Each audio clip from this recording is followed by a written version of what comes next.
A person suspected in one of Laguna Heights' most brutal crimes in decades is still on the loose. Yeah, police receiving some assistance today. Channel 5's Valerie Gonzalez is at the scene with the latest. Valerie?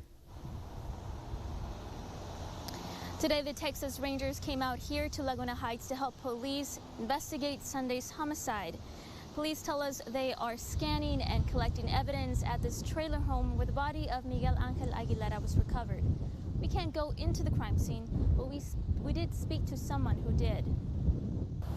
Crime scene tape still hangs loosely around this trailer home where Miguel Angel Aguilera lived. Investigators are still walking around looking for clues about what happened behind these walls.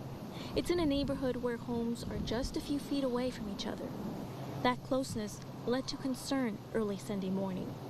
People around Aguilera called police worried about him. That call later got to Judge Mary Esther Sorolla at 8:30 a.m. As a JP, when I attend some of these calls, of course, they're never easy to handle, but in this case, it was rather disturbing. Judge Sorolla is a justice of the peace in Cameron County. She's been doing this for 5 years. There's a method to handling these kinds of death investigations.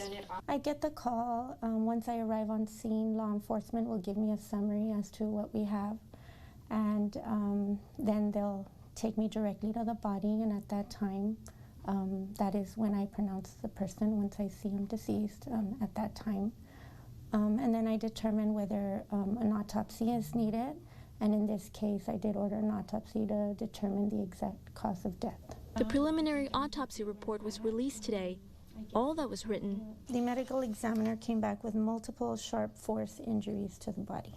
Judge Sorolla tells us the victim received lacerations to the right shoulder, forearm, and the neck. In my career, I've seen two that have been rather disturbing, like I said, but this is my second one. The police chief told Channel 5 News this is the first homicide in the city in 25 years. Now, they want to catch the person who disturbed the peace in what is a tight-knit neighborhood. The Texas Rangers is helping today, but this case remains under the Port Isabel Police Department. Just before we went on air, the funeral procession just came by. They opened the door and you could see the casket. It was a final goodbye for Aguilera. Live in Port Isabel, Valerie Gonzalez, Channel 5 News at 6.